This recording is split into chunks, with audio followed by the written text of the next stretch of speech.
What's up? Hope you're having a great day. Wanted to pop on here real quickly for you. Happy Friday, by the way. Hope you have a great Easter weekend. For those of you that are going to enjoy the weekend, Good Friday.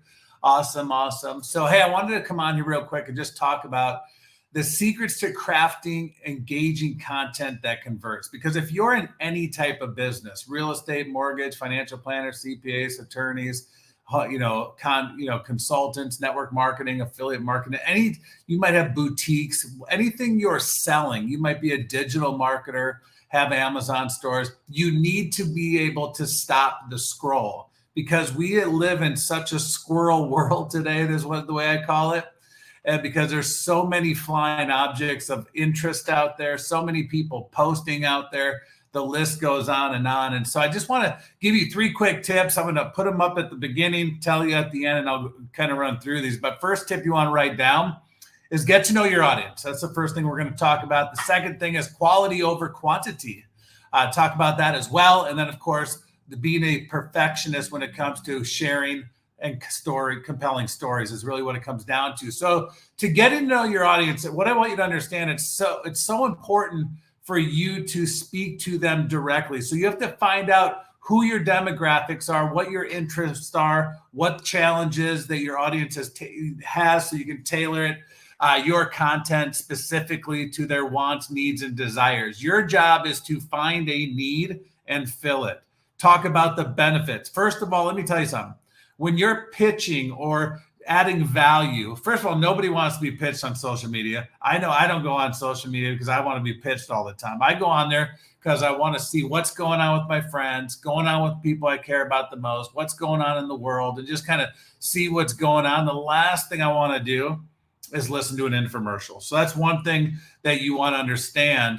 However, by speaking directly to them and addressing their pain points, underlining the pain points, you'll keep them engaged and coming back for more. So it's not about the ingredients that's in the weight loss or the way that you're going to fix someone's credit or how you're going to save people money on travel. The fact is they want the end result. So you've got to get to know your audience and who's your perfect avatar. Obviously, if you have a light that goes like this, and not like focus like that, you're going to be focusing on thin versus narrowing it into what you're actually looking for. What do I mean by that? So many people just try to cast a line into water hoping a fish bites the hook. But if you put a certain type of bait on that hook, you know exactly what type of fish you're going to catch. And it's no different when you're building a brand on social media to attract people to what you're promoting or selling. So you have to figure out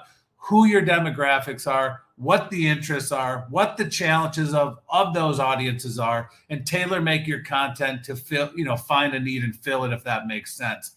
Now, the other thing I want to talk about is quality over quantity.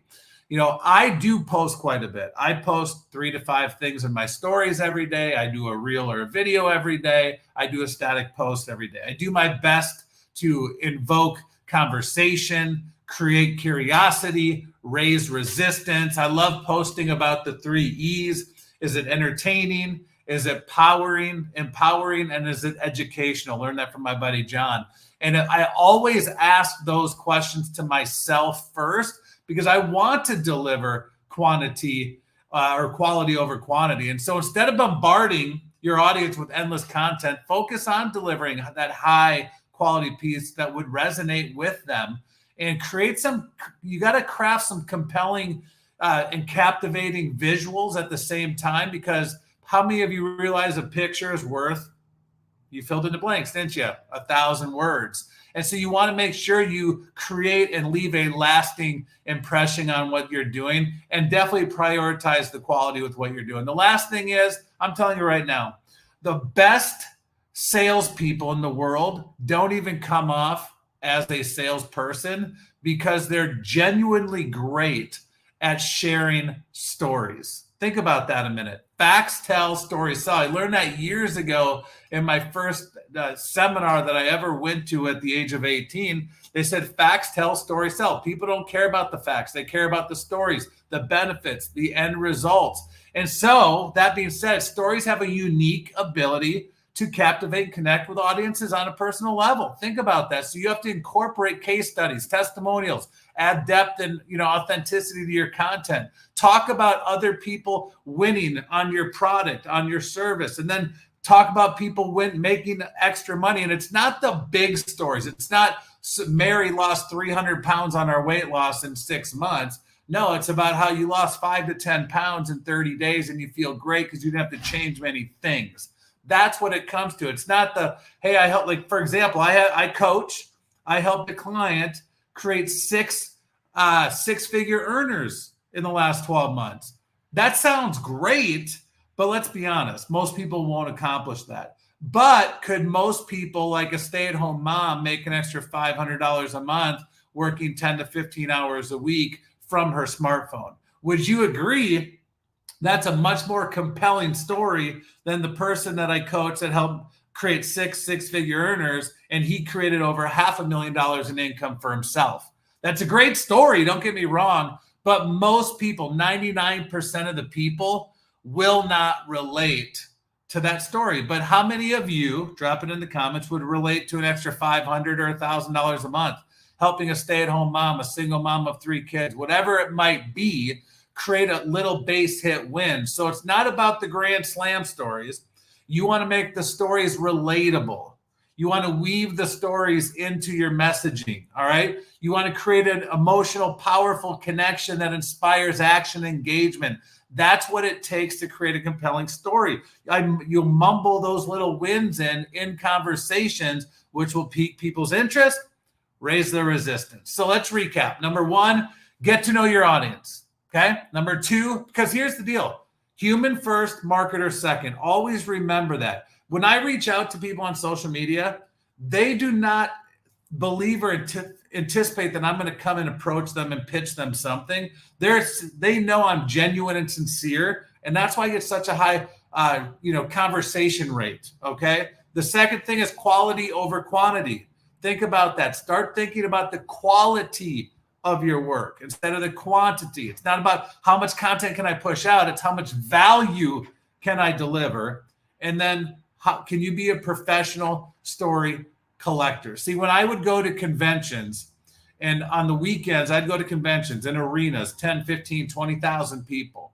And I remember in between speakers, they would have testimonials, stories of people winning. They would come up on stage. Hi, my name is, I used to do this. Now I do this. And this is what I did to get where I'm going.